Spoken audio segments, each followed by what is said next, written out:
चलो guys, last example जैसा एक और एग्जांपल मैं आपको लेके दिखाता हूं, लेकिन अब की बार 2 की बजाय 3 रॉड्स मैंने लगा दी है एंड यू कैन इजीली सी कि 3 अलग अलग कलर की रॉड्स हैं, तीनों में मैंने आपको सारा डेटा दे रखा है और क्वेश्चन वही है कि हमें ये निकालना है कि स्टेडी स्टेट आने पे ये इन सारे के सारे जंक्शंस के कितने टेम्परेचर होंगे, ये अपने को निकालना है। सी, मैंने ये लिखा नहीं है कि आप पूरा का पूरा थर्मल करंट निकालो, लेकिन हमें पता है कि जंक्शन टेम्परेचर निकालने से पहले ये थर्मल करंट तो हमें निकालना ही पड़ता है। तो देखते हैं क्या करेंगे, किस तरीके से प्रोसीड करेंगे। हालांकि यहाँ पे अगेन प्रॉब्लम बिल्कुल पिछले प्रॉब्लम जैसी है, बस 2 की बजाय 3 रेजिस्टेंसेस हो गई है। तो वीडियो पॉज करके आप चाहो तो खुद से भी ट्राई कर सकते हो। अगर मान लो एक ही एग्जांपल से आपको फंडा क्लिक कर गया हो तो ठीक है, ट्राई कर लो। ऑल्दो जनरली 2 एग्जांपल्स तो एटलीस्ट लगते हैं for any, even for a good student to grasp this particular concept. तो चलो आगे चलते हैं, सॉल्व करते हैं, देखते हैं क्या सिचुएशन है। सी, टेम्परेचर डिफरेंस वही आपको 100 डिग्री सेल्सियस दिया है और अब ये सारी की सारी रेजिस्टेंसेस हम इनसे सबसे पहले निकाल लेंगे। हमें पता है कि ये एक तरीके से 3 रेजिस्टेंसेस का सीरीज कॉम्बिनेशन है। अब ये रेजिस्टेंसेस R1, R2 और R3 को अगर ऐड कर दोगे तो आपको टोटल रेजिस्टेंस R इक्विवेलेंट मिल जाएगी सिस्टम की। तो ये तो सबसे पहले करते हैं। साइड बाय साइड फॉर्मूला जरूर याद रखना कि थर्मल रेजिस्टेंस का फॉर्मूला होता है R equal to L by K A. ठीक है, ये फॉर्मूला है। तो अभी आप देखो, सबसे पहली रॉड के लिए देखते हैं, L बाय के ए करोगे तो ये हो जाएगा आपका 6L बाय के ए। सिमिलरली दूसरे के लिए देख लो, दूसरे के लिए हो जाएगा ये 5L बाय के ए। Very nice. और तीसरे के लिए आप देख लो 2 इंटू 2 होता है 4, तो therefore 4L by K A. ठीक है, ये हो जाएगा आपका आर इक्विवेलेंट। ऐड कर दो, तीनों को ऐड कर दोगे तो you can easily see 15L by K A. तो ये हो जाती है आपकी थर्मल रेजिस्टेंस। पूरे सिस्टम की थर्मल रेजिस्टेंस तो इतनी आ गई। दैट मीन्स थर्मल करंट अब हम चुटकियों में निकाल लेंगे। थर्मल करंट हो जाता है temperature difference, that is total temperature difference upon total thermal resistance. और पूरे तीनों के ऊपर मिला के हम ये फॉर्मूला लगा रहे हैं। और ये अब आप देख लो कि न्यूमरेटर में हो जाएगा 100 और डिनोमिनेटर में 15L और के ए आपका ऊपर आ जाएगा। ये हमारा पहला माइलस्टोन अचीव हो गया। पहले हमने निकाल लिया थर्मल करंट और हमें पता है कि ये तीनों रेजिस्टेंसेस अगर सीरीज में है तो इसका मतलब है कि ये जो थर्मल करंट यहां से जाएगा वही यहां से भी जाएगा, वही यहां से भी जाएगा, और ये वही थर्मल करंट है जो आपने निकाला है। ठीक है, थर्मल करंट तो आ गया। अब इसको जरा यूज भी कर लेते हैं।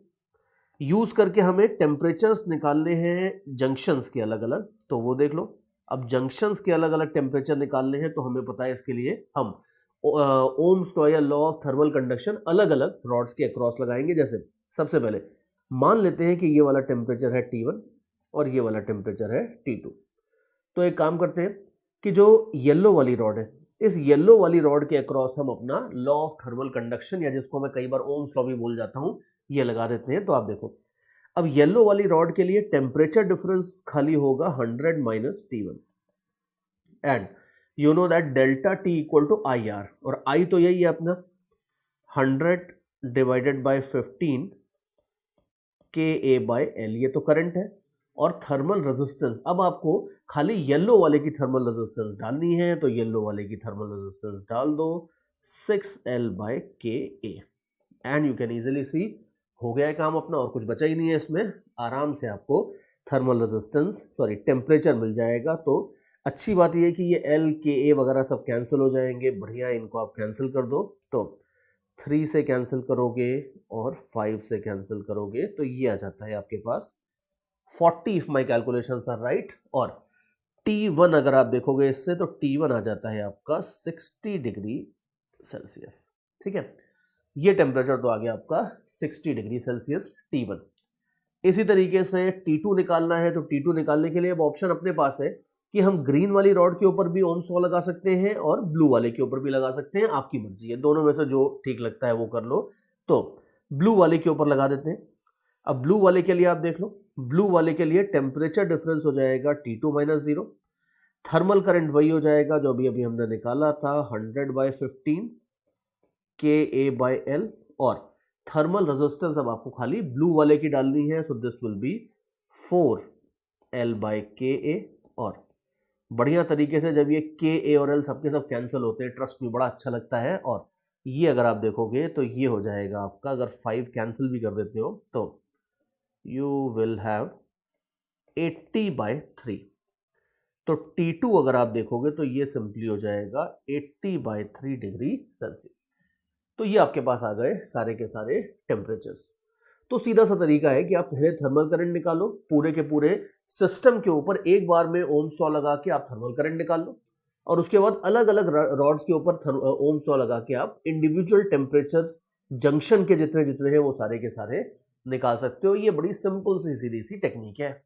हालांकि जब आप करंट इलेक्ट्रिसिटी में प्रॉपर थोड़ा सा 12th में सीख लोगे, देन यू विल सी कि इसको हम थोड़ा सा और फास्ट कर सकते हैं। नाउ आइडियली तो देखो 11th में इससे ज्यादा डिटेल में जाना बहुत ठीक नहीं रहेगा, बट फिर भी since I have very good students in front of me, हम थोड़ा सा लिबर्टी ले सकते हैं, थोड़ा सा मैं आपको, और इसमें मतलब कुछ नई चीज नहीं बताने वाला हूं, बस I am just trying to make the whole process a little bit quicker. और जनरली ये सारी चीजें 12th में करंट इलेक्ट्रिसिटी में तो आती ही है, वहां पे आने के बाद बड़ी नॉर्मल हो जाएंगी, लेकिन 11th में ही अगर आप थोड़ा सा डीप में चले जाओगे तो 12th में थोड़ी सी अपने को और आसानी पड़ेगी। तो देखो कुछ ऐसी खास बड़ी बात नहीं है, बस हल्का सा सोचने का तरीका है और कुछ भी नहीं है। सी इसको आप ऐसे ऑब्जर्व करो प्रॉब्लम को, कि थर्मल रेजिस्टेंस अगर आप देखते हो तो L/KA के टर्म्स में अगर आप देखो तो ये 6 टाइम्स हो जाती है, ये 5 टाइम्स हो जाती है, ये 4 टाइम्स हो जाती है। ठीक है, बाकी L/KA तो अल्टीमेटली हमने देखा ही है कि सारे कैलकुलेशन में लास्ट में कैंसिल हो जाता है, तो उसको नहीं भी लिखोगे तो ऐसा कोई फर्क नहीं पड़ेगा। तो अगर थर्मल रेजिस्टेंसेस को एक तरह से रेशियो के फॉर्म में देखो तो ये 654 इस तरह से रेजिस्टेंसेस होती हैं क्यों। अब इसको विजुलाइज करने का एक बड़ा अच्छा तरीका है। सी आप ऐसा करो कि जो ये थर्मल रेजिस्टेंस है 6 वाली, इसको आप ऐसे लिख सकते हो कि 1-1 करके, अगर आप 6 जो है 6 को अगर 1-1 के पीसेस में तोड़ो तो ऐसे ऐसे 6 पीसेस बन जाएंगे। Let me just check whether I have drawn it correctly. 3 4 5 6, हाँ एक एक्स्ट्रा बना दिया है, कोई बात नहीं। तो हम अगर मान लो सपोज ये 6 वाले को तोड़ते हैं तो 6 वाले को तोड़ोगे तो 6 पीसेस बन जाएंगे। उसी तरीके से अगर आप सेकंड वाले 5 को तोड़ोगे 1-1 में तो यू कैन इजीली सी कि यहां से अगर आप देखोगे तो 1 2 3 4 5 5 पीसेस बन जाएंगे। और इसी तरह से जगह नहीं है तो हम ऐसे ही लिख देते हैं, यहाँ पे 4 पीसेस बन जाएंगे यो। ठीक है, तो टोटल अगर आप काउंट करते हो सारी की सारी जो रेजिस्टेंसेस थी 6 5 और 4, इनको अगर आप 1-1 के पीसेस में तोड़ देते हो तो टोटल अगर आप देखोगे तो ये आपके पास आ जाएंगे 15 पीसेस। एक एक ओम की अगर आप देखते हो तो एक एक ओम की 15 रेजिस्टेंसेस आ जाएंगी। लेकिन अच्छी बात यह कि ये सारी रेजिस्टेंसेस होंगी आइडेंटिकल। अब आप खुद ही सोचो कि अगर मान लो सपोज ऐसा होता कि 2 रेजिस्टेंसेस होती और उनके अक्रॉस जो टेम्परेचर डिफरेंस है ये मान लो 100 डिग्री सेल्सियस होता, तो लॉजिकल सी बात है कि 2 अगर आइडेंटिकल रेजिस्टेंस के अक्रॉस मिला के 100 डिग्री सेल्सियस का डिफरेंस है तो दोनों को 50-50 मिल रहा होगा। दैट्स लॉजिकल टू से।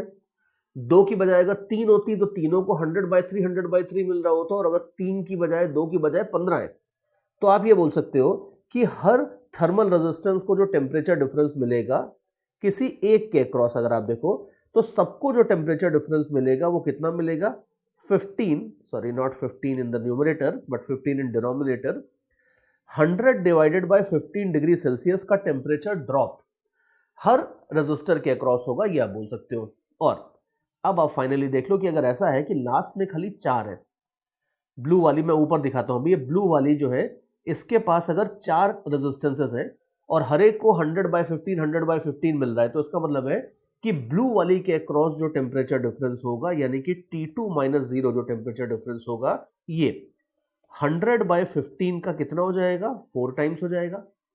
तो यू कैन इजीली सी कि T2 का वैल्यू आपको इससे मिल जाएगा। T2 का वैल्यू अगर आप देखोगे तो नीचे 15 था, सॉरी, तो ये हो जाएगा आपका वही जो भी निकाला था 80/3। और इसी तरीके से अगर आपको येलो वाले के लिए देखना है तो आप देख लो कि येलो वाले के पास ऐसे ऐसे 6 पीसेस है, तो इसका मतलब है 100/15 के अगर 6 पीसेस है तो ये टेम्परेचर डिफरेंस होगा येलो वाले के अक्रॉस, और येलो वाले के अक्रॉस टेम्परेचर डिफरेंस को हम बोल रहे हैं 100 - T1। अब इससे आप कैलकुलेट करके देख लो, आपको T1 की भी सही सही वैल्यू मिल जाएगी। और आई एम नॉट सेइंग कि ये कोई बहुत महान शॉर्टकट है और आप बिल्कुल दुनिया बदल दोगे इससे, ऐसा कुछ भी नहीं बोल रहा हूं।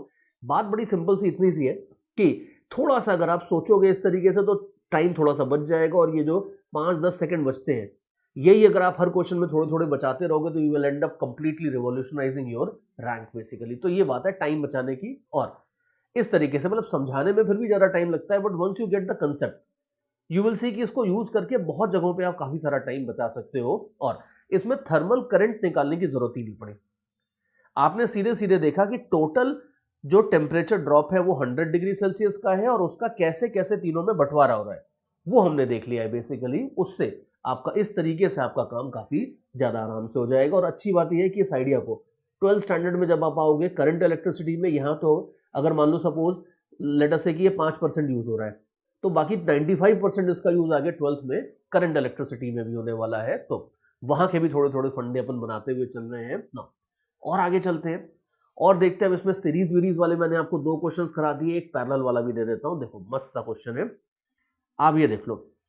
अब की बार मैंने पैरेलल कनेक्शन भी बना दिया है। यहाँ पे सिचुएशन ये है कि एक तो लंबी सी येलो रॉड है और 2 छोटी छोटी ऐसे दोनों रॉड्स हैं ग्रीन और ब्लू कलर की, और इनको मैंने इस तरह से लगाया है कि ग्रीन और ब्लू तो आपस में सीरीज में है, लेकिन इनका जो सीरीज कॉम्बिनेशन है वो येलो के साथ पैरेलल में है। मतलब येलो वाले को मैं बना देता हूं ऐसे, ये रेजिस्टेंस है R1, अगर तो ग्रीन वाली और ब्लू वाली इस तरीके से है, रेजिस्टेंसेस है R2 R3, और R2 प्लस R3 कॉम्बिनेशन अगर आप देखोगे तो ये R1 के साथ पैरेलल में आएगा। ये सिचुएशन है, और इसके अक्रॉस में 100 डिग्री सेल्सियस का टेम्परेचर डिफरेंस डाल दूंगा। और क्वेश्चन वही है पूरा का पूरा कि जैसे सबसे पहले तो पूछा है कि how much ice will melt in 1 hour, तो इसका मतलब वही है कि भाई थर्मल करंट टोटल निकालना है, बिकॉज टोटल जितना थर्मल करंट होगा ऊपर से भी नीचे से भी सब मिला के, ये टोटल जितना थर्मल करंट होगा वो डिसाइड करेगा कि भाई कितनी आइस मेल्ट होने वाली है 1 घंटे में। और जंक्शन टेम्परेचर आप देख लो, ये वाला जो जंक्शन है, इस जंक्शन का भी टेम्परेचर निकालना है तो लास्ट में हम वो भी निकाल लेंगे। और बट चलो सबसे पहले थर्मल करंट तो हम निकालते हैं। थर्मल करंट निकालने से पहले सबसे पहले क्या करेंगे कि यहाँ पे तो भाई 3 रेजिस्टेंस है, तो 3 रेजिस्टेंसेस को हम कंबाइन करके सबसे पहले एक सिंगल रेजिस्टेंस बनाएंगे R इक्विवेलेंट। तो अब आप देख लो कि पहले R2 प्लस R3 में ऐसे रफ में निकाल लेता हूँ। R2 प्लस R3 आप देख लो, R2 कौन सा है, ये वाला, R3 कौन सा है, ये वाला। फॉर्मूला क्या था साइड में जरूर लिख लेना चाहिए, थर्मल रेजिस्टेंस होती है L डिवाइडेड बाय Ka। ठीक है, अभी देखो R2 हो जाएगा आपका L डिवाइडेड बाय Ka, ये तो सिंपल ही है। R3 अगर आप देखो तो इसमें L की जगह 2L आ गया है, तो अच्छी बात है। तो 3 नहीं आएगा, नीचे नीचे आएगा Ka। तो देयरफॉर यू कैन सी कि ये R2 प्लस R3 अगर आप देखोगे तो ये होता है 3L bye Ka। Very nice. और R1 भी आप देख लो, यहाँ पे साइड में R1 भी लिख लेते हैं। R1 के लिए आप अगर ये वैल्यूज डाल दो यू, तो ये हो जाएगा आपका 6L बाय Ka। ठीक है, दोनों को थोड़ा सा हाईलाइट कर देता हूँ। ये वाला रेजिस्टेंस हो गया, और ये वाला जो दोनों को लाइट ग्रीन कलर से जो हाईलाइट किया है, ये दोनों रेजिस्टेंसेस हैं आपस में लास्ट में पैरेलल में। अब अगर ये पैरेलल में है तो आप देख लो कि ये L बाय Ka के ऊपर तो ज्यादा ध्यान मत दो, L बाय Ka तो अल्टीमेटली आ ही जाएगा। आपको पैरेलल किसका करना है, पैरेलल आपको करना है 6 का और 3 का। तो आप देख लो पैरेलल का फॉर्मूला होता है R1 R2 upon R1 plus R2। तो इसका मतलब ये है कि भाई R इक्विवेलेंट अगर आपको चाहिए तो R1 R2 upon R1 plus R2, और L बाय Ka तो कॉमन आ ही जाएगा। तो ये आप देख लो, ये हो जाएगा आपका 18 डिवाइडेड बाय 9, 18 डिवाइडेड बाय 9 तो होता है 2, तो ये हो जाता है 2L बाय Ka। ठीक है, इसको भी हाईलाइट कर देते हैं। ये हमारे पास आ गई इक्विवेलेंट रेजिस्टेंस किसकी, तीनों रॉड्स को मिला के जो सिस्टम बन रहा है। You can see equivalent resistance का फंडा ये होता है कि इन तीनों को अगर अब हम चाहें तो एक सिंगल रॉड से रिप्लेस कर सकते हैं, और उस सिंगल रॉड की जो थर्मल रेजिस्टेंस होगी वो हमने निकाल के रख ली है इस तरीके से। ठीक है, ये बात तो हो गई।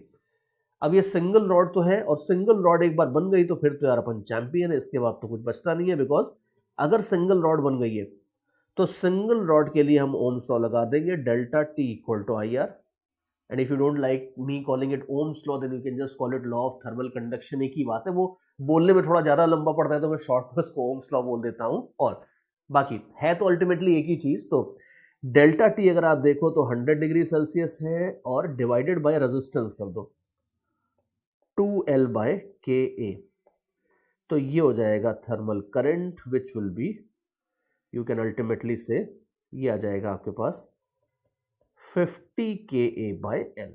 ठीक है, अब ये बढ़िया चीज आ गई अपने पास थर्मल करंट, और इसको रख लेंगे और इसके सिवा बाकी जितना अपना रफ कैलकुलेशन था ये सारा का सारा कैलकुलेशन हटा दो, we don't really need it at all. तो ये अपने पास बात आ जाती है, ये अपने पास आ जाता है टोटल थर्मल करंट इस पूरे के पूरे सिस्टम के थ्रू।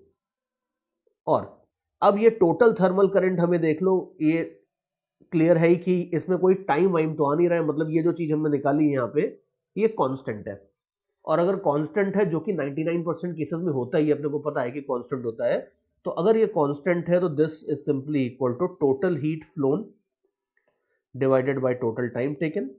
तो हीट जितनी बहेगी वो हो जाएगा 50 KA by L multiplied by time, और टाइम कितना है हमारे पास, 1 घंटा है, 1 घंटा हमारे पास है, तो 1 घंटे में आप देख लो 3600 ये हो जाता है। तो इतनी हीट फ्लो होगी, और उसके बाद फाइनली कैलोरीमेट्री भी लगानी है, तो कैलोरीमेट्री लगा के इसमें Q इक्वल टू ml भी कर देते हैं। अब यहाँ पे ध्यान रखना कि लेंथ को भी L से डिनोट कर रहे हैं, लेटेंट भी हीट भी L होता है, तो थोड़ा सा ये ध्यान रखेंगे कि लेटेंट हीट को हम L0 से डिनोट कर देंगे इस क्वेश्चन में। तो ये जो Q है, this Q is equal to M multiplied by L0, where L0 is latent heat जो 80 कैलोरी पर ग्राम होती है, जिसको आप कन्वर्ट कर सकते हो SI यूनिट्स में। तो यू कैन इजीली सी कि ये आपके पास फाइनली आ जाता है 50 KA by L into L0 into 3600। L0 मैंने नीचे डाली दिया है, तो मैं इसको जरा लेफ्ट हैंड से हटा देता हूं, ये सीधे ही मैंने आंसर ही लिख दिया सीधे फाइनली, मास, इतना मास केजी में। अगर आप यूनिट्स वगैरह आपको देखनी पड़ेंगी, अगर सारी चीजें SI यूनिट्स में डालते हो तो मास आपको केजी में मिल जाएगा कि भाई इस कॉम्बिनेशन के अंदर अगर रखते हो तो 1 घंटे के अंदर कितनी आइस मेल्ट होगी, ये हमें आराम से मिल जाएगा। तो ये देख लो, सीरीज कॉम्बिनेशन हो, पैरेलल कॉम्बिनेशन हो, जंक्शन टेम्परेचर हो, ये वो जो भी हो, सारी की सारी चीजें हम बड़े आराम से निकाल सकते हैं। और अगर मान लो सपोज इसमें अगर आपको जंक्शन टेम्परेचर निकालना है, तो आप ध्यान से देखो पैरेलल कॉम्बिनेशन में जंक्शन टेम्परेचर वगैरह निकालना बहुत आसान होता है, बिकॉज अगर मान लो सपोज मैं ऊपर येलो वाली रॉड को 1 सेकेंड के लिए नेग्लेक्ट कर देता हूं, खाली ग्रीन और ब्लू के कॉम्बिनेशन को देखता हूं। सी, जो हमारा लॉ ऑफ थर्मल कंडक्शन है या ओम्स लॉ या जो भी बोलना चाहो इसको हम किसी भी रॉड के अक्रॉस लगा सकते हैं, अलग से भी किसी भी कॉम्बिनेशन के अक्रॉस अलग से लगा सकते हैं। तो अगर मान लो सपोज ग्रीन और ब्लू का कॉम्बिनेशन देखो, अगर ग्रीन और ब्लू के टोटल इन दोनों के अक्रॉस में अपना लॉ ऑफ थर्मल कंडक्शन लगाता हूं, तो 100 डिग्री सेल्सियस का टेम्परेचर डिफरेंस तो इनके अक्रॉस भी है। और अगर आपको जंक्शन का टेम्परेचर चाहिए, तो जंक्शन का टेम्परेचर निकालना तो बहुत ही आसान है, क्योंकि आप ये देखो कि अगर मैं ग्रीन और ब्लू बनाता हूं एक तरह से, तो ग्रीन वाले की थर्मल रेजिस्टेंस अगर मान लो R है, मतलब L बाय KA है, तो इसकी ट्वाइस थी, इसकी 2R हो जाएगी थर्मल रेजिस्टेंस। और इन दोनों के क्रॉस मिला के अगर आप देखोगे तो 100 डिग्री सेल्सियस का टोटल टेम्परेचर डिफरेंस है। और जो अभी हमने लास्ट क्वेश्चन में थोड़ी सी चालाकी करी थी हल्की सी, वो यहां पे कर लो तो बहुत आराम से काम हो जाएगा। ये जो 2R है आपका, इसको R और R में तोड़ लो, तो नाउ यू कैन सी कि अब मेरे पास ये जो चीज थी, ये असली में ये सिचुएशन है, लेकिन अगर मैं चाहूं तो इसको तोड़ सकता हूं R plus R plus R में, यानी कि 3R। 3 आइडेंटिकल रेजिस्टेंसेस में अगर तोड़ लेता हूं तो यू कैन इजीली सी कि 100/3 100/3 100/3 सबको मिलेगा। अब इसको अगर 100/3 मिलेगा और इन दोनों को भी इक्वल इक्वल मिलेगा, तो इन दोनों को मिला के जो मिलेगा हो जाएगा 200/3। और इसका मतलब है कि ये जंक्शन का टेम्परेचर अगर आपको चाहिए तो 200/3 डिग्री सेल्सियस आ जाएगा। रफ में ही कैलकुलेट कर लिया हमने, कुछ फेयर में लिखने की जरूरत भी नहीं पड़ेगी ये चीज। एंड ऑल्सो अंडरस्टैंड दैट कि पैरेलल कॉम्बिनेशन कई मायनों में सीरीज कॉम्बिनेशन से कई बार आसान पड़ता है, क्योंकि पैरेलल कॉम्बिनेशन में अगर आप ये देखो कि यहां से कितनी हीट फ्लो हो रही है और यहां से कितनी हीट फ्लो हो रही है, ये एक दूसरे के इंडिपेंडेंट है। अगर येलो वाली रॉड को हटा दोगे तो भी जो नीचे वाला ब्लू और ग्रीन वाला जो कॉम्बिनेशन था इसको पता भी नहीं चलेगा। इसके थ्रू अगर मान लो थर्मल करंट I2 फ्लो हो रहा था और इसके थ्रू I1, अगर ऊपर वाले को हटा दोगे तो नीचे वाले I2 के अंदर एब्सोल्युटली कोई चेंज नहीं आएगा। हाँ ऑब्वियसली टोटल में चेंज आ जाएगा ऑब्वियसली, लेकिन पैरेलल कॉम्बिनेशन में जितनी ब्रांचेस होती हैं उनमें से किसी एक को भी अगर हटा दोगे तो बाकी किसी को कुछ भी पता चलता ही नहीं है, ये बात है। बट अगेन ध्यान रखना कि यहाँ पे ये सारा का सारा खेल हम करंट इलेक्ट्रिसिटी के साथ पैरेलल बिठा के देख रहे हैं, तो उसके साथ हम सिमिलैरिटी देख रहे हैं बेसिकली। तो इस तरह के कुछ एलिमेंट्री लेवल के क्वेश्चंस तो आपके थर्मल एक्सपेंशन के अभी आप थर्मल कंडक्शन के आप अभी कर लोगे, लेकिन अगर बहुत कॉम्प्लिकेटेड क्वेश्चंस बनाने हैं तो वो तो ऑब्वियसली 12th में करंट इलेक्ट्रिसिटी देखने के बाद ही आपको बनेंगे। लेकिन अच्छी बात यह कि थर्मल कंडक्शन के अंदर करंट इलेक्ट्रिसिटी के खाली कुछ बेसिक छोटे मोटे आइडियाज यूज होते हैं जितने अभी अपन देख रहे हैं। इसके बाद जो कॉम्प्लिकेटेड आइडियाज होते हैं करंट इलेक्ट्रिसिटी के, उसके थर्मल कंडक्शन के अंदर प्रॉब्लम बनाने की ऑनेस्टली कोई बहुत ज्यादा सेंस होती नहीं है। और जो बनते हैं क्वेश्चंस उनको अपन यहाँ पे देख रहे हैं और उसी सीरीज में थोड़ा सा और आगे चलते हैं। मैं आपको और दिखाता हूं कि और क्या क्या खेल खेल सकते हैं हम यहाँ पे। जैसे देखो एक बड़ी इंटरेस्टिंग सी सिचुएशन ये भी है, have a look at this situation. यहाँ पे मेरे पास 3 रॉड्स हैं और तीनों रॉड्स को मैंने इस तरीके से लगाया है कि मान लो ये तीनों रॉड्स को मैंने ऐसे अटैच कर दिया है। अब ब्लू वाली रॉड का जो ये एंड है इसको मैंने मेल्टिंग आइस के अंदर डाल दिया। इसको मान लो मैंने किसी तरीके से 80 डिग्री सेल्सियस के ऊपर मेंटेन कर दिया, कुछ हीटर वीटर लगाया होगा तभी 80 डिग्री सेल्सियस पे मेंटेन्ड है, because you can clearly see कि अगर ये सब लोअर टेम्परेचर है और ये हायर है इधर वाला नीचे वाला, तो क्लियरली यहां से हीट कंटिन्यूसली इधर तो जाएगी। और अगर हीट जाएगी तो इसका मतलब है कि ये वाला एंड अगर आप ऐसे ही छोड़ दोगे तो धीरे धीरे ठंडा होना शुरू होगा, ये 80 डिग्री सेल्सियस पे रह नहीं पाएगा। तो therefore whenever in this kind of figures अगर कहीं भी इस तरह के टेम्परेचर्स लिखे होते हैं तो इसका मतलब ये है कि ये टेम्परेचर हमने मेंटेन किए हैं। यहाँ पे जरूर कुछ हीटर लगाया होगा, यहाँ पे कुछ ऐसी कोल्ड डिवाइस लगाई होगी मेल्टिंग आइस टाइप की जो यहाँ पे आने वाली हीट को ले जाएगी, नहीं तो ये 0 डिग्री सेल्सियस से बढ़ना शुरू हो जाएगा। और 40 डिग्री सेल्सियस वालों को भी हमने किसी तरीके से मेंटेन किया है। अब वो हम आगे चल के देखेंगे कि 40 डिग्री सेल्सियस वाला हीट ले ज्यादा रहा है या हीट दे ज्यादा रहा है, ये हमें बिना कैलकुलेशन के नहीं पता चलेगा। तो वी डोंट नो कि यहाँ पे हमने हीटिंग डिवाइस लगाई है या कूलिंग डिवाइस लगाई है, but honestly at the beginning of the question we don't really care हमें।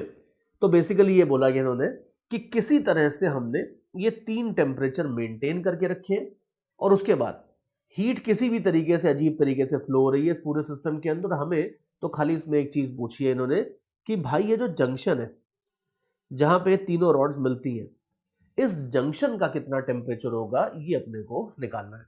एंड नोट केयरफुली कि मोटे मोटे तौर पे अगर आप देखोगे तो हमें ये पता है कि 80 वाले के अंदर तो हीट ऐसे जा रही होगी, ये पक्की बात है, because 80 degree Celsius is the hottest place in this system, तो इससे तो हीट निकलेगी।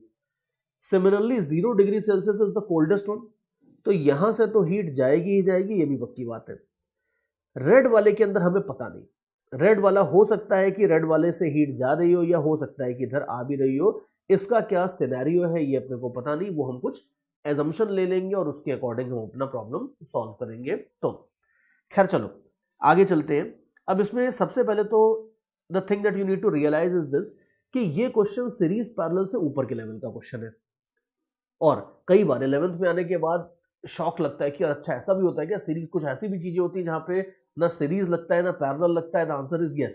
देखो सीरीज पैरेलल तो करंट इलेक्ट्रिसिटी का इक्विवेलेंट रेजिस्टेंस निकालने का सबसे फंडामेंटल और सबसे इजी तरीका होता है।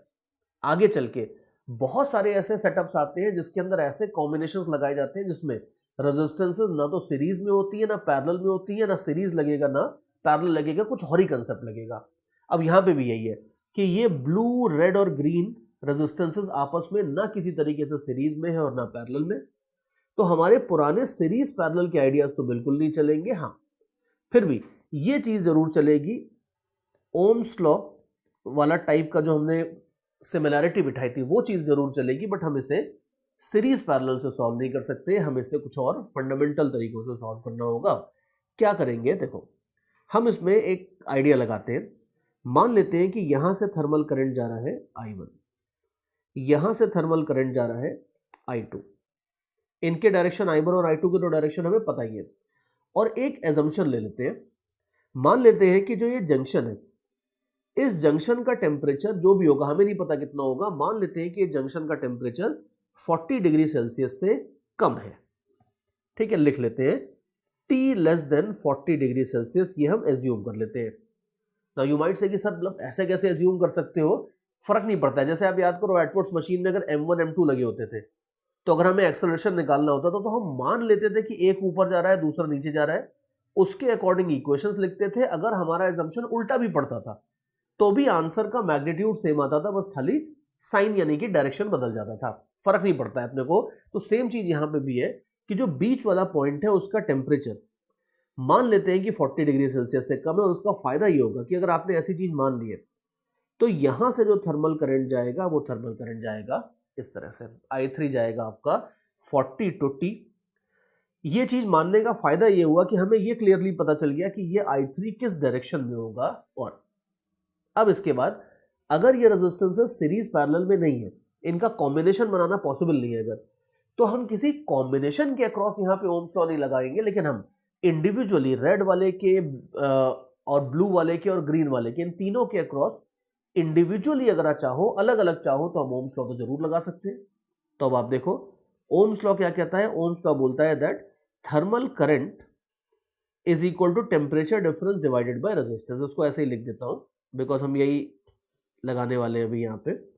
अब आप देखो अगर ये कहते हो तो आप देख लो I1 is equal to temperature difference upon resistance. Now temperature difference आप देखो, टेम्परेचर डिफरेंस हो जाएगा T माइनस 0। 0 माइनस टी मत कर देना बिकॉज ये अगर मैग्नीट्यूड है तो ये भी आपका खाली मैग्नीट्यूड होगा, तो देयरफॉर I1 आ जाएगा आपका T माइनस 0 और रेजिस्टेंस हो जाएगी आपकी, अब रेजिस्टेंस केयरफुली डालना, ब्लू वाले की रेजिस्टेंस आप देख लो, रेजिस्टेंस हो जाती है length divided by K multiplied by A। ठीक है, थोड़ा सा सॉल्व कर लोगे इसको तो T multiplied by KA by L, ये तो हो जाएगा आपके पास I1। ठीक है, और इसी तरीके से यू विल सी की जंक्शन जो है वो तीनों रॉड्स का जो कॉमन पॉइंट है ये जंक्शन है। तो किसी रॉड के ऊपर भी अगर आप ओम्स लॉ लगाओगे तो जंक्शन का टेम्परेचर और साइड वाले टेम्परेचर, इन दोनों का डिफरेंस लेना होगा, और दोनों में से जो बड़ा है उसमें से छोटे को सब्ट्रैक्ट करोगे। अब सेम चीज आप कर लो ग्रीन वाले के लिए भी। ग्रीन वाले के लिए आप देख लो जो करंट है उसको हमने बोला है I2 और टेम्परेचर डिफरेंस, अब ध्यान से देखो T माइनस 80 बिल्कुल नहीं करना है, बड़ा कौन है 80, तो बड़े में से छोटे को सब्ट्रैक्ट करोगे डिवाइडेड बाय थर्मल रेजिस्टेंस। अब ये हो जाएगी 4L डिवाइडेड बाय KA। ठीक है, तो जरा इसको सॉल्व कर लेते हैं। ये अगर आप देख लो तो ये हो जाएगा T मल्टीप्लाइड बाय, कैंसिलेशंस वगैरह कर देते हो अगर थोड़ा बहुत, तो T multiplied bye, sorry T भी नहीं होगा यहाँ पे, 80 माइनस T तो न्यूमरेटर में रहेगा ही, वी कांट हेल्प दैट। ये आ जाएगा और ऊपर आ जाएगा KA, नीचे आ जाएगा 4L। ठीक है, ये तो हो जाएगा आपके पास I2। बिल्कुल सेम तरीके से आप I3 भी लिख लो, कुछ भी नहीं। I3 अगर आप देखते हो तो I3 आ जाएगा आपका कैसे, रेड वाले के अक्रॉस टेम्परेचर डिफरेंस देखो, रेड वाले के अक्रॉस टेम्परेचर डिफरेंस आ जाएगा 40 माइनस T और L divided by K by 2A। ठीक है, तो ये हो जाता है 40 माइनस T और KA बाय 2L। ये आपके पास I1 I2 I3 आ जाते हैं। And in case you are wondering कि सर ये सब तो ठीक है, ये तो समझ गए कि आपने I1 कैसे लिखा, I2 I3 कैसे लिखा, but like what the hell is going on, कर क्यों रहे हैं अपन ये सब। तो देख लो अभी 2 सेकंड में क्लियर हो जाएगा कि अपन ये सब क्यों कर रहे हैं। हमने I1 I2 I3 लिख लिए। समस्या ये है कि ये रेजिस्टेंसेस ना सीरीज में है ना पैरेलल में है, तो हम अपने पुराने वाले तरीके नहीं लगा सकते, हमें कुछ नया करना पड़ेगा। और नया करने का काम ये जो है वो अपनी है कि हमने I1 I2 I3 निकाल लिए और उसके बाद फिर हम अपना वही पुराना लॉ यूज करेंगे, जो आया है वो जाएगा। तो अगर ऐसा है कि जो आया है वो जाएगा तो यू कैन इजीली सी कि आ कितना आ रहा है जंक्शन के ऊपर, ब्लैक जंक्शन अगर आप देखो इसको थर्मल करंट मिल कितना आ रहा है, इसको मिल रहा है थर्मल करंट I2, आ रहा है I3 भी आ रहा है, तो I2 प्लस I3 आ रहा है और जा कितना रहा है I1। तो हम लास्ट में बिल्कुल अपने तरीकों से ये बोल देंगे दैट, रफ में अभी लिख रहा हूं, थोड़ा फेयर करके दिखाऊंगा अभी, तो I2 प्लस I3 आने वाला current is equal to I1 जाने वाला करंट। ये सिंपल सा आपका लास्ट में हम काम करने वाले हैं, जिसको हम law of conservation of energy या law of conservation of heat, जो भी बोलना चाहो आप इसको, अगर करंट इलेक्ट्रिसिटी में आ जाओगे एक बार, चार्जेस की जब बात करोगे तो ये चीज आपकी और कुछ नहीं है, there this will be known as law of conservation of charge. और यहां पे आप सिंपली इसको law of conservation of energy बोलना चाहो तो वो बोल दो, लेकिन फिर भी हमें बेसिकली अब I1 is equal to I2 plus I3 करना है। अब आप देख लो, ये तीनों भाई लोग हैं हमारे पास, इन तीनों को मैं सब्स्टिट्यूट कर दूंगा। I2 का वैल्यू है 80 माइनस टी इंटू KA/4L, ठीक है, ये I2 हो गया। I3 कितना था? I3 था 40 माइनस टी KA/2L, और I1 है आपका T इंटू KA/L। ये आपके पास वैल्यूज आ जाती हैं सब्स्टिट्यूट करके, एंड नाउ यू कैन सी कुछ भी नहीं करना है, बस खाली सॉल्व करना है। और रिमेंबर, हमें निकालना क्या था? हमें निकालना था जंक्शन का टेम्परेचर। तो अब आप देख लो, इस इक्वेशन के अंदर बहुत सब कुछ कैंसिल होने वाला है। KA/L अगर आप देखोगे तो हर जगह कैंसिल हो जाएगा। इस पूरी की पूरी KA/L को कैंसिल करने के बाद आप देख लो, इस पूरी इक्वेशन में सिर्फ एक अननोन बचता है, and that is T, temperature. तो वो टेम्परेचर आप 100% इसके बाद निकाल लोगे, और पूरी इक्वेशन को चाहिए तो मैं 4 से मल्टीप्लाई करके KA/L कैंसिल करके थोड़ा सा लिख देता हूं आगे। Although I am pretty sure कि इसके बाद आप सॉल्व कर ही लोगे, तो अगर 4 से मल्टीप्लाई भी कर देते हो, थोड़ा सा इसको लिख लेते हो ऐसे, तो ये हो जाएगा आपका KA/L कैंसिल कर दिया था, मैं उसको वापस लिखता जा रहा हूं, दैट्स प्रीटी डम, सो let me not do that. ठीक है, ये हो गया। अब आप देख लो कि इसके बाद सॉल्व करके आपको T की वैल्यू मिल जाएगी। इनफैक्ट T की वैल्यू निकाल ही लेते हैं, because I am also curious कि ये जो T की वैल्यू है ये 40 से ज़्यादा आती है या कम आती है, वो देख लेंगे। और यू विल सी कि ये आ जाएगा आपके पास 80 plus 80 is equal to T into 4 plus 2 plus 1, so that will be, temperature आ जाएगा आपका 160/7 डिग्री सेल्सियस।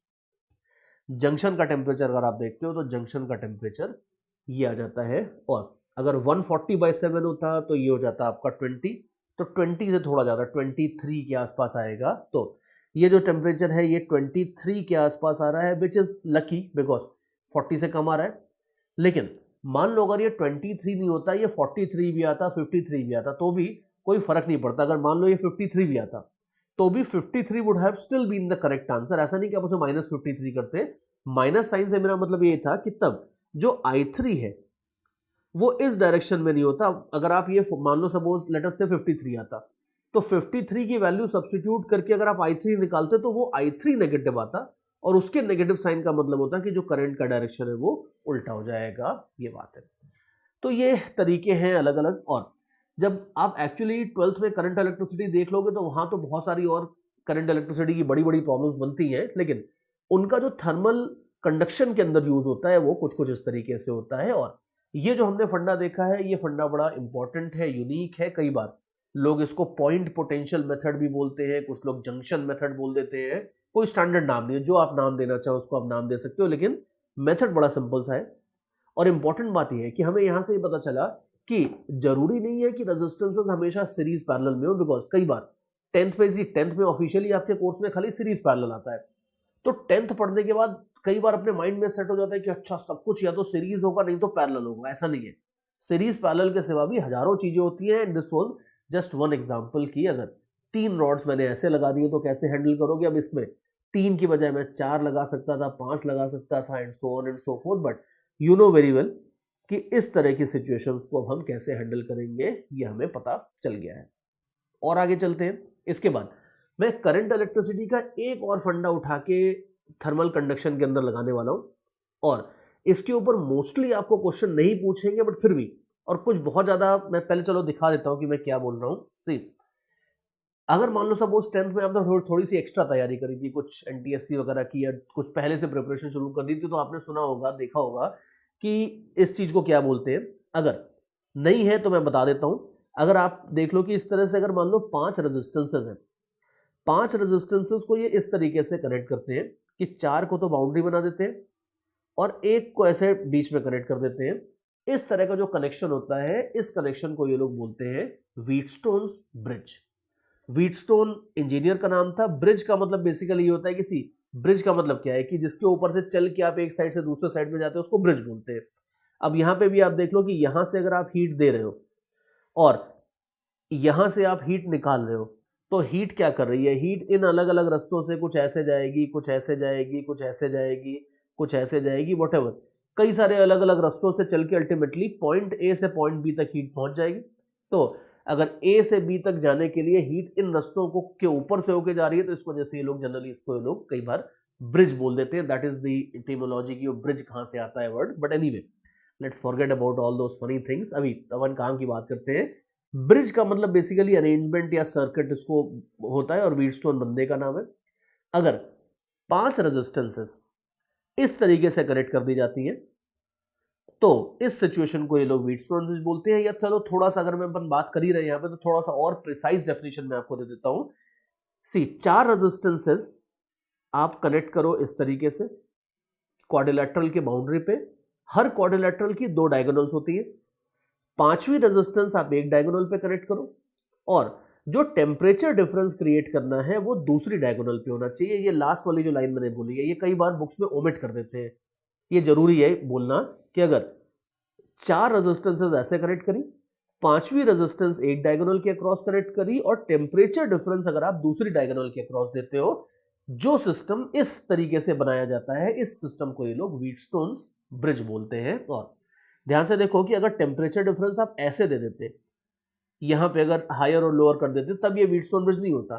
तो इसीलिए ये लास्ट लाइन भी जरूरी है कि टेम्परेचर डिफरेंस आपको हमेशा दूसरे डायगोनल पे देना होता है। एग्जैक्टली इस तरह का जो अरेंजमेंट होता है इसको ये लोग बोलते हैं व्हीटस्टोन ब्रिज।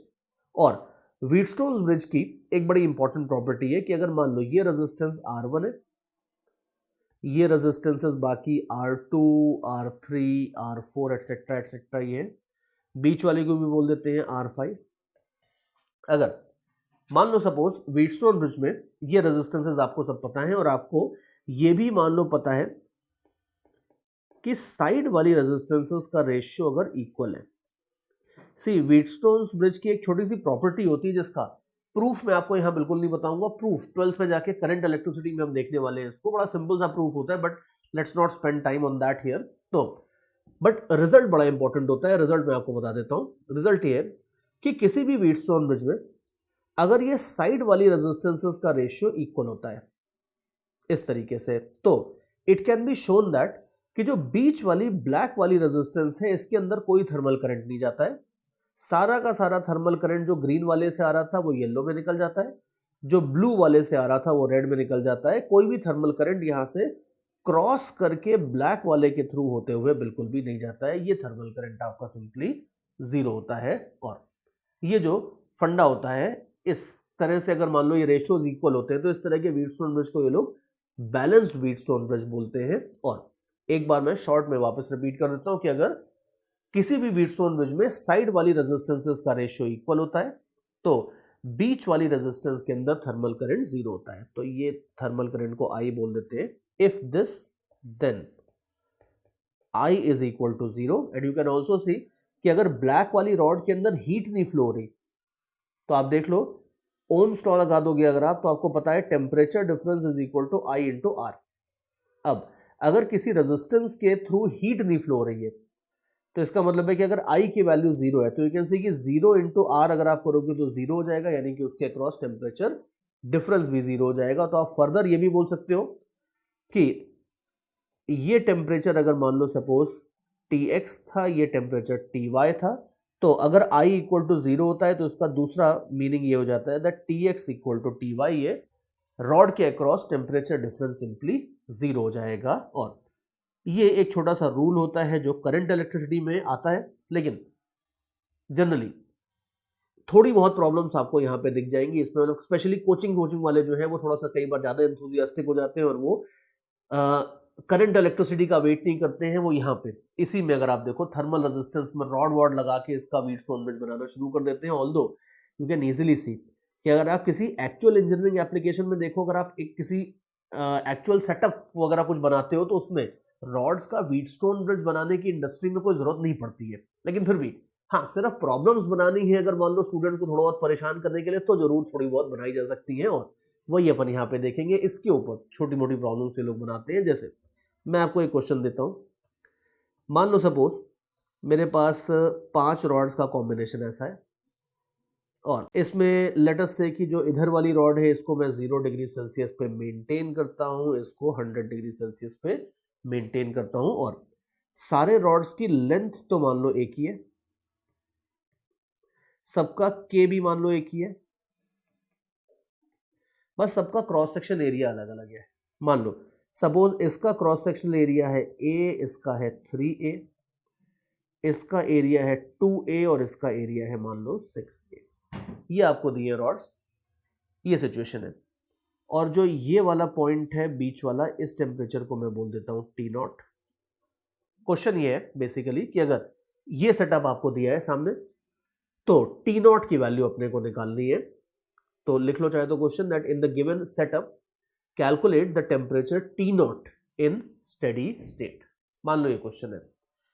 अब वैसे अगर आप देखो कि अगर व्हीटस्टोन ब्रिज का कंसेप्ट पता नहीं है then this question might be very difficult कि यार पता ही नहीं है करना क्या है। लेकिन अगर हमें पता है तो यू कैन इजीली सी कि रेजिस्टेंसेस अगर आप देखोगे तो R1 की वैल्यू हो जाएगी L/Ka, सिमिलरली रेजिस्टेंस R2 देखोगे तो ये हो जाएगी L/3Ka, R3 हो जाएगी आपकी L/2Ka एंड R4 हो जाएगी, रेड वाली जो है ये हो जाएगी L/6Ka।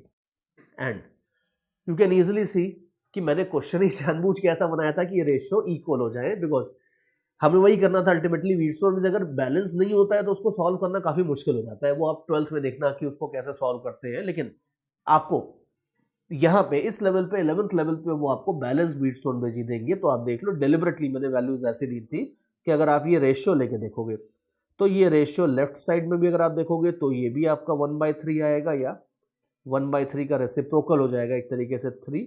ये रेशियो देखोगे तो ये भी 3 आ जाएगा। तो देयरफॉर फाइनली बात ये बनती है कि ये आपका बैलेंस्ड व्हीटस्टोन ब्रिज है, और बैलेंस्ड व्हीटस्टोन ब्रिज के अंदर हमें ये पता है कि बीच वाला करंट सिंपली 0 हो जाता है। और अब आप फर्दर देख लो कि अगर ऐसा है कि जितना करंट इधर से आ रहा था ये सारा इधर ही निकल गया, ये वाला अपने रास्ते निकल गया, तो भाई मान लो सपोज आपने किसी सिटी के अंदर बहुत सारी रोड्स बना दी है, लेकिन फाइनली ऐसा दिखता है आपको, मतलब साल 2 साल आप ऑब्जर्व करते हो और दिखता है कि यार एक ऐसी रोड है जिसके ऊपर कभी कोई बंदा जाता ही नहीं है। मतलब ऐसा नहीं कि भूत ऊत है वहां पे, यूजलेस रोड है, बिल्कुल कोई जाता ही नहीं है मान लो। तो यू कैन इजीली सी कि उस रोड को रखो या उस रोड को निकाल दो, शहर वालों को कोई फर्क ही नहीं पड़ेगा।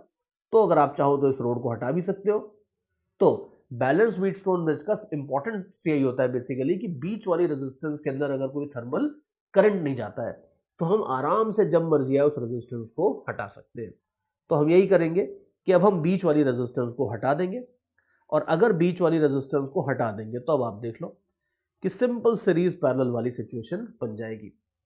सी बीच वाली रेजिस्टेंस को अगर आप हटा देते हो तो यू कैन इजीली सी कि ग्रीन वाली और येलो वाली आपस में सीरीज में हो जाएंगी, ब्लू वाली और रेड वाली रॉड देखोगे तो ये भी सीरीज में हो जाएंगी, और इन दोनों का कॉम्बिनेशन अगर आप देखोगे तो ये कॉम्बिनेशन मतलब दिस एंड दिस, ये कॉम्बिनेशन अगर आप देखोगे तो आपस में पैरेलल में हो जाएगा। लेकिन अगर हमें खाली जंक्शन का टेम्परेचर निकालना था तो हमें उसमें जाने की जरूरत ही नहीं है। यू कैन इजीली सी कि ये वाली रेजिस्टेंस का ट्वाइस है ये वाली रेजिस्टेंस, बिकॉज इसमें एरिया डबल है, एरिया डबल होने से रेजिस्टेंस कम हो जाती है। तो देयरफॉर ये वाली रेजिस्टेंस अगर मान लो x है तो ये वाली रेजिस्टेंस इसकी ट्वाइस है। तो अपना वही फंडा लगा दो कि अगर आपको ये जंक्शन टेम्परेचर T0 चाहिए तो now you can solve it almost orally, कुछ करना नहीं है इसमें। ये 2x को आप तोड़ लो x प्लस x में, नाउ यू कैन से कि x और x 3x रेजिस्टेंस को टोटल टेम्परेचर डिफरेंस मिल रहा है 100 डिग्री सेल्सियस का। तो इसका मतलब है कि एक को कितना मिलेगा, एक को मिलेगा 100/3। यू कैन इजीली सी कि खाली रफ कैलकुलेशन कर रहे हैं, कोई फेयर कैलकुलेशन करने की भी जरूरत नहीं है। एक रेजिस्टर को मिलेगा 100/3। तो अब ये रफ कैलकुलेशन हटा देते हैं एंड यू कैन सी कि अगर एक को मिल रहा है 100/3 तो T0 कितना आएगा, T0 सिंपली 100/3 डिग्री सेल्सियस हो जाएगा, फिनिश्ड। ये बात है। तो सीरीज पैरेलल कॉम्बिनेशन में कन्वर्ट हो जाता है आपका व्हीटस्टोन ब्रिज अगर आप बीच वाले रेजिस्टर को हटा देते हो। और ध्यान रखना कि अभी इस लेवल पे थर्मल कंडक्शन में वैसे तो व्हीटस्टोन ब्रिज देने का honestly speaking engineering point of view से कोई सेंस नहीं बनता है, लेकिन फिर भी कई बार थोड़ा सा कंसेप्ट चेक करने के लिए, थोड़े से बड़े क्वेश्चन बनाने के लिए we sometimes make questions out of this. लेकिन अगर आपको अभी इस लेवल पे देंगे भी तो वो आपको हमेशा बैलेंस्ड व्हीटस्टोन ब्रिज देंगे, तो बस एक बार चेक कर लो कि बैलेंस्ड है या नहीं, और उसके बाद आराम से बीच वाली रेजिस्टेंस हटा के आपको जो भी पूछा है वो निकाल सकते हो। और लास्टली एक लास्ट चीज बचा और इसमें है कि हमें पता है शुरू से कि टेम्परेचर डिफरेंस भी 0 होता है इसके अक्रॉस। तो अगर ये टेम्परेचर आपने इधर से निकाल लिया है 100/3, तो अगर आप नीचे वाला कैलकुलेशन करके देखोगे तो उससे भी 100/3 आएगा। इनफैक्ट ये पूरी की पूरी ब्लैक रॉड का हर पॉइंट अगर आप देखोगे तो ये हर पॉइंट आपका 100/3 डिग्री सेल्सियस पे रहेगा इन स्टेडी स्टेट।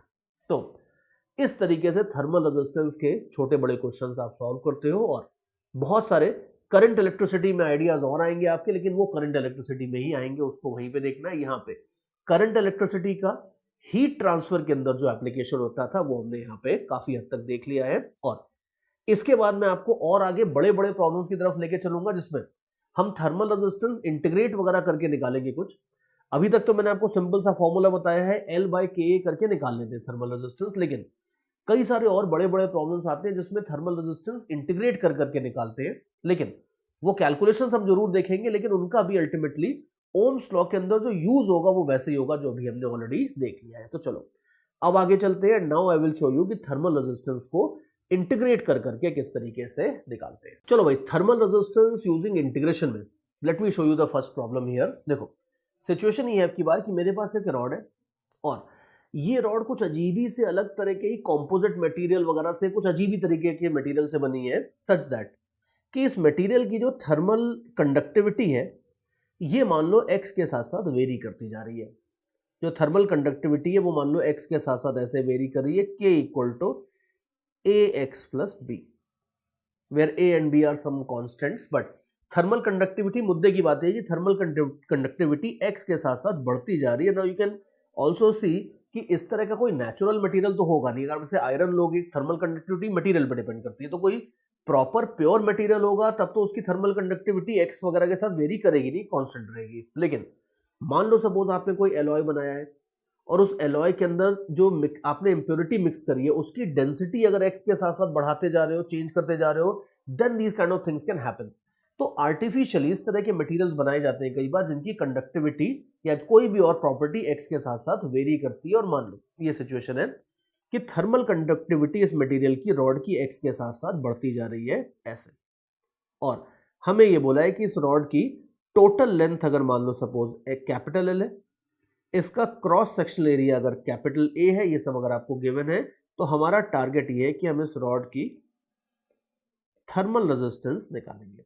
पूरे के पूरी रॉड की थर्मल रेजिस्टेंस अपने को निकालनी है। यू कैन इजीली सी कि हमें R = L/Ka से ही सॉल्व करना है, लेकिन इसको डायरेक्टली पूरी रॉड के लिए नहीं लगा सकते, बिकॉज पूरी की पूरी लेंथ अगर आप ले लेते हो तो पूरी लेंथ के ऊपर K की कोई यूनिक वैल्यू तो है नहीं, तो देयरफॉर हमें इंटीग्रेट करके इसको हैंडल करना होगा। अब क्या करेंगे, कैसे इंटीग्रेट करेंगे देखते हैं। सिंपल सी बात है, कुछ भी नहीं है ज्यादा इसमें, काम इतना करो बस इसमें कि x डिस्टेंस के ऊपर एक dx थिकनेस की स्लाइस ले लो ऐसे यूं। तो ऑब्वियसली अगर जो स्लाइस आपने ली है इसकी थिकनेस जरा सी है तो इसकी थर्मल रेजिस्टेंस भी जरा सी होगी।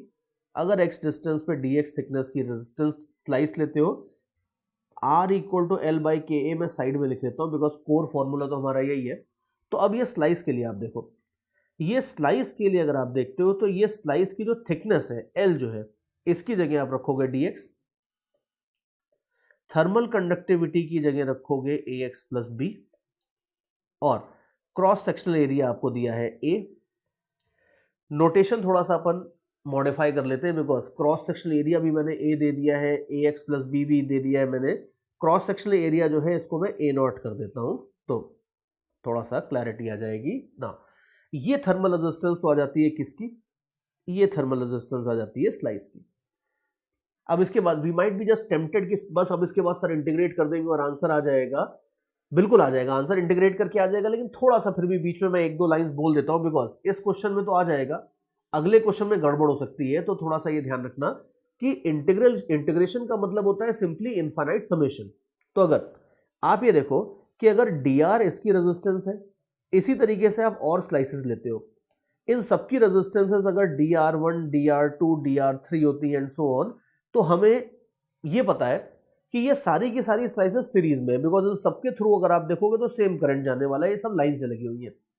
ये सारी की सारी पतली स्लाइसेस अगर सीरीज में है तो हम ये बोल सकते हैं कि जो टोटल रेजिस्टेंस होगी वो इन सारे के सारी रेजिस्टेंसेस का समेशन करके आ जाएगी, और इसी समेशन को हम बोलते हैं इंटीग्रेशन। तो देयरफॉर जो टोटल रेजिस्टेंस है वो अगर dr1 plus dr2 plus dot dot dot till infinity ये है by the series combination property, then you can see that इसको हम इंटीग्रल dr लिख सकते हैं, और ये हो जाएगा इंटीग्रल इस तरीके से। ये हमारा इंटीग्रल बन जाएगा। बस x की वैल्यू 0 से लेके l तक हम इंटीग्रेट कर देंगे तो हमारा काम हो जाएगा। So let me just go ahead and finish that. 1 by a not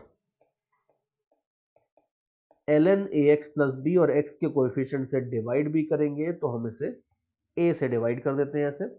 limits आ जाएगी आपकी 0 टू l, तो फाइनली हो जाएगा आपका ln al प्लस b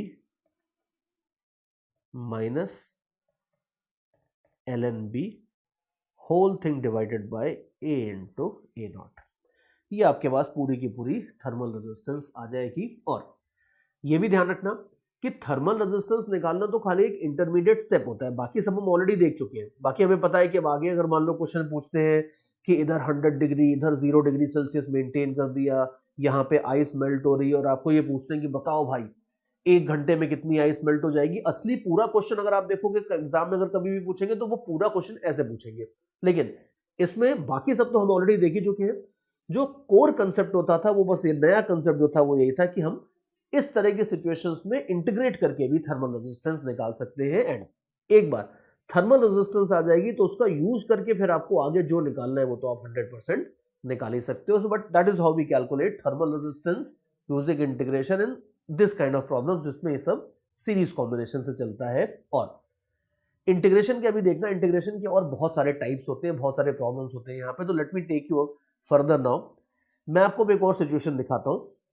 अब ये जो सिचुएशन होगी इसमें मैं आपको कुछ अलग ही डायरेक्शन में लेके चलूंगा। सी मान लेते हैं सपोज कि ये एक्स एक्सिस है, और फर्दर मान लेते हैं कि लेट अस से कि ये वाई एक्सिस है। बाकी आप समझदार हो, समझ ही गए होंगे कि ये जेड एक्सिस है। ठीक है, अब पिछली बार तो मैंने क्या किया था कि करंट फ्लो कर रहा था इस डायरेक्शन में, और मैंने इसी डायरेक्शन में थर्मल कंडक्टिविटी वेरी कर दी थी। अब की बार मैं थोड़ा सा इसमें चेंज करने वाला हूं। सी अब की बार मैं क्या करूंगा, देखो अब की बार जो अपनी ये वाली सरफेस है इसको मान लो मैं हायर टेम्परेचर पर रखता हूं। ये तो खैर पहले भी हमने ये किया था, इतना ये वाला पार्ट। तो जो दूसरी ब्लू सरफेस है इसको मैं लोअर टेम्परेचर पे रखता हूं, तो ऑब्वियसली हीट तो फ्लो करेगी ऐसे। लेकिन अब की बार जो थर्मल कंडक्टिविटी है वो मैं वेरी करूंगा दूसरे डायरेक्शन में। सो let me use a different colour for that. अब की बार थर्मल कंडक्टिविटी मान लो y के साथ साथ वेरी हो रही है, और मैं आपको इधर लिख देता हूं थर्मल कंडक्टिविटी इस तरीके से वेरी हो रही है ay प्लस b ऐसे। थर्मल कंडक्टिविटी x के साथ साथ वेरी नहीं हो रही है, करंट x डायरेक्शन में जा रहा है, but thermal conductivity slightly very कर रही है y डायरेक्शन में ऐसे। और हमें यह निकालना है कि ये दो ब्लू सर्फेसेस जो है लेफ्ट वाली और राइट वाली, इन दो ब्लू सर्फेसेस के बीच में अगर करंट फ्लो करवाने वाले हम तो हमें थर्मल रेजिस्टेंस निकालनी है इस ऑब्जेक्ट की। तो हमारा टास्क है वही फाइंड थर्मल रेजिस्टेंस। अब की बार लिखा मैंने वही है फाइंड थर्मल रेजिस्टेंस, लेकिन पूरा क्वेश्चन ये लिख के देना चाहिए कायदे से that find thermal resistance between left and right surfaces. अब क्या करेंगे, कैसे प्रॉब्लम को टैकल करेंगे, देखो this is going to be, it's not going to be a difficult problem, but this is going to be a much better problem, much more conceptual problem than the previous one. देखो एक हमें पता है golden rule integration का कि अगर कभी भी कोई चीज अगर सर्टेन डायरेक्शन में वेरी होती है तो स्लाइस हमेशा उसके परपेंडिकुलर ली जाती है ऐसे। तो यहां पे भी आप देख लो कि थर्मल कंडक्टिविटी अगर ऐसे वेरी हो रही है वाई डायरेक्शन में, तो जो भी कुछ हो जाए इस प्रॉब्लम में स्लाइस आप जो भी लोगे ये वाई एक्सिस के परपेंडिकुलर ही ली जाएगी, और कोई तो ऑप्शन ही नहीं है अपने पास। तो यहाँ पे सबसे पहले ध्यान से देखो मैं स्लाइस किस तरीके से लेने वाला हूं। मैं एक हाइट y के ऊपर dy थिकनेस की स्लाइस लेने वाला हूं, कुछ इस तरीके से। सी एक हाइट y के ऊपर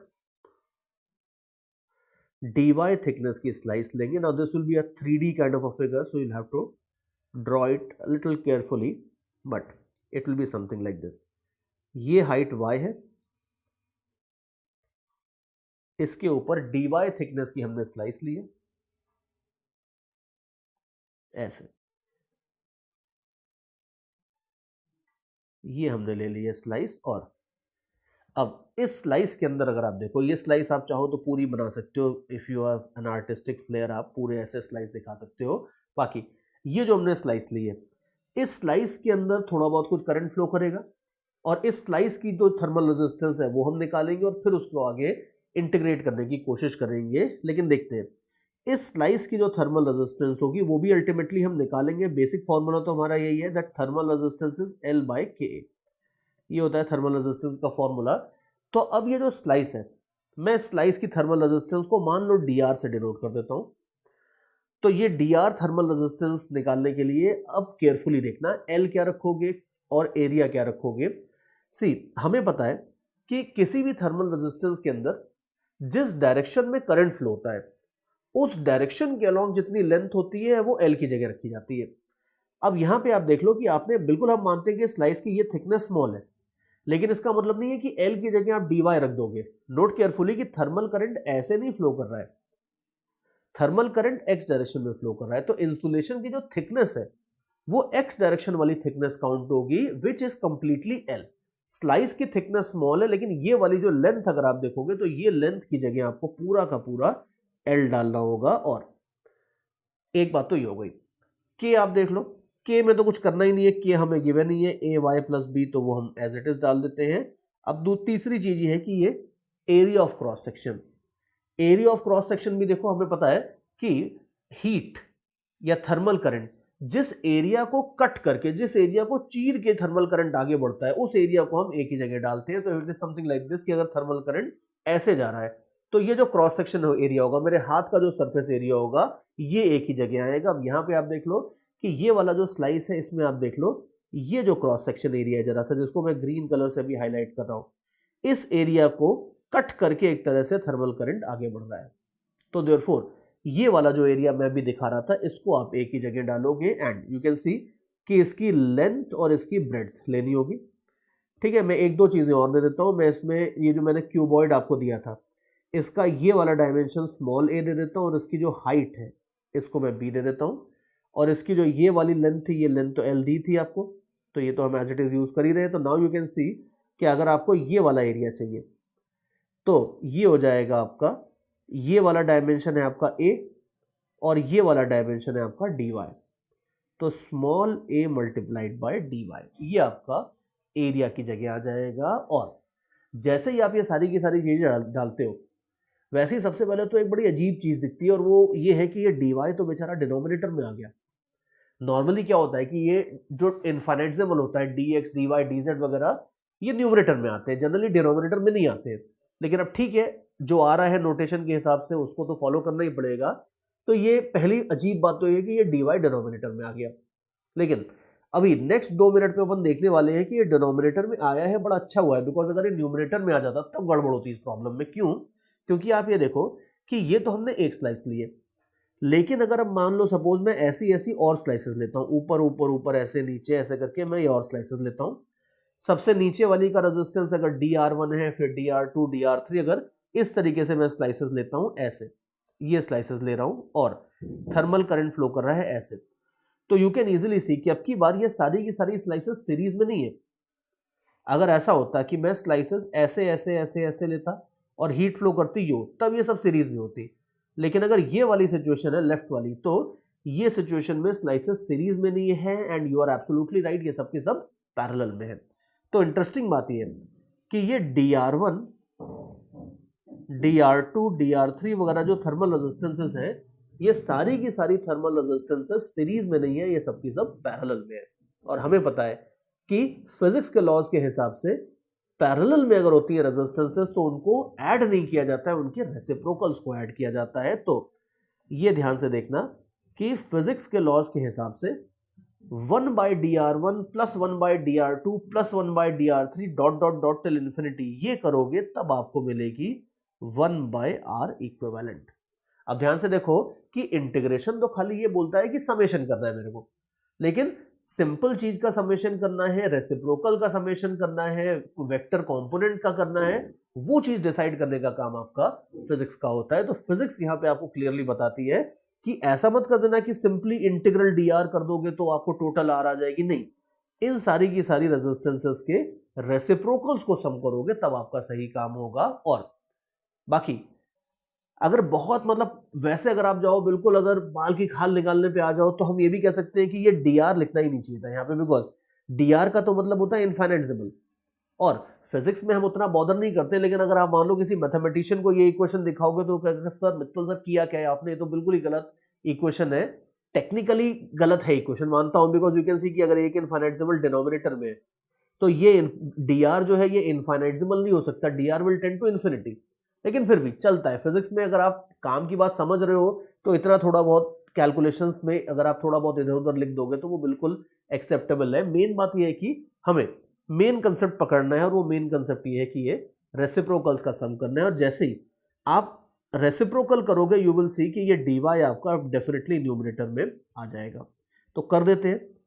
तो ये इनफैक्ट चलो उसके पहले एक स्टेप और लिख देता हूं कि ये जो चीज था दिस इनफाइनाइट समेशन, हमें पता है that this infinite summation can be written as integral of 1/dr, और ये आपको देने वाला है 1/r इक्विवेलेंट। तो पिछले क्वेश्चन में जहां पे सारी की सारी स्लाइसेस सीरीज में थी वहां पे हमने देखा था कि integral of dr will give you r equivalent, यहां पे 1/dr का इंटीग्रल करोगे तो आपको मिलेगा r इक्विवेलेंट। और अब इसके बाद देख लो कुछ बचा नहीं है ज्यादा, बस 1/dr देख लो, जो dr आपने निकाला था इसका रेसिप्रोकल लो, और रेसिप्रोकल लेके आप इसको इंटीग्रेट कर दो, आपका काम 100% हो जाएगा। लेकिन बस ये भी लास्ट में ध्यान रखना एक चीज की, जो इंटीग्रेट करके रिजल्ट निकालोगे वो आपको r इक्विवेलेंट नहीं देगा, वो आपको 1/r इक्विवेलेंट देगा। तो लास्ट में उसका फर्दर एक बार रेसिप्रोकल और ले लेना है, तो वो कर लेते हैं पूरा काम एक बार। 1/r equivalent will be equal to a/l, तो बाहर ले लेते हैं, और ये हो जाता है ay² 2 प्लस by। लिमिट्स आप देख लो, अब ये y डायरेक्शन के अंदर अगर आप देखो ये वाला जो डायरेक्शन था, इस डायरेक्शन में मैंने इसका डायमेंशन दिया था b, सो 0 से लेके b तक का लिमिट्स डाल दोगे तो a/l इंटू दिस, ये आ जाएगा आपके पास 1/r इक्विवेलेंट। और इसका भी जो लास्ट में हमने लिखा है इसका भी रेसिप्रोकल ले लोगे एक बार और तो आपको मिल जाएगा r इक्विवेलेंट। तो ये बात है, this is how these things work. और हमने पहला जो एग्जाम्पल देखा था वो तो बड़ा सिंपल सा था, दूसरे एग्जाम्पल में हमने देखा कि ये केयरफुल रहना है कि ऐसा नहीं कि कोई भी स्लाइस लो और उसका रेजिस्टेंस निकालो, उसको dr बोल के ब्लाइंडली इंटीग्रेट कर दो, ये नहीं चलेगा। हमें फिजिक्स के लॉज के हिसाब से चलना है। फिजिक्स के लॉज जहां पे ये बोलते हैं कि summation is equal to total equivalent resistance, वहां आप सीधे इंटीग्रेट कर दो। जहां पे फिजिक्स के लॉज ये बोलते हैं कि रेसिप्रोकल का समेशन करने से टोटल रेजिस्टेंस आती है, वहां पे आपको 1/dr का इंटीग्रल करना होता है। तो ये दोनों में फर्क था दोनों क्वेश्चंस में, और ये दोनों सीरीज और पैरेलल वाले क्वेश्चंस आपके अलग अलग तरीके से हैंडल किए जाएंगे। और एक लास्ट में बहुत फाइन पॉइंट है which generally is omitted at this level, लेकिन उसको मेंशन मैं कर ही देता हूं एक बार। सी यहां पे ये जो मैंने काम किया है ये सारा का सारा काम तब तक वैलिड होगा जब तक ये वेरिएशन जो k का है ये बहुत ज्यादा शार्प वेरिएशन ना हो। सी थर्मल कंडक्टिविटी अगर मान लो y के साथ साथ बढ़ती जा रही है, इस तरह की सिचुएशन में कोई गारंटी नहीं है कि जो थर्मल करंट है वो ऐसा पैरेलल लाइंस में ही फ्लो। भाई अगर मान लो नीचे थर्मल कंडक्टिविटी कम है, ऊपर बहुत ज्यादा कंडक्टिविटी हो जाती है। अब ये टेम्परेचर 100 है, ये टेम्परेचर 0 है, तो जरूरी नहीं कि करंट सीधा फ्लो करे। करंट को ये भी देख सकता है कि यार मेरे को अगर यहां से यहां तक जाने का रास्ता बेटर पड़ता है तो some current might start flowing in टेढ़ा डायरेक्शन ऑल्सो। तो इस तरह का अगर सिस्टम बनाते हो और इसमें कंडक्टिविटी को बहुत शार्पली वेरी कर देते हो तो कोई गारंटी नहीं है कि थर्मल करंट स्ट्रेट लाइन में होगा। ये 2D या 3D की भी प्रॉब्लम बन सकती है, जिसके लिए हमारे बेसिक लॉज वैलिड ही नहीं है जिनको लेके अपन चल रहे हैं। तो ये बड़ा एजम्पशन था हमारा, जो कई बार वो 11th 12th लेवल पे मेंशन नहीं करेंगे, लेकिन you should know this at the back of your mind कि ये यहाँ पे थर्मल करंट का वन डायमेंशनल फ्लो होगा, ये हमने एज्यूम किया है। और ये एजम्पशन तभी तक चलेगा जब तक ये वेरिएशन बहुत हल्का सा वेरिएशन हो, तब तक ये एजम्पशन चल जाएगा। तो ये बात है, this is how we tackle this parallel kind of a problem.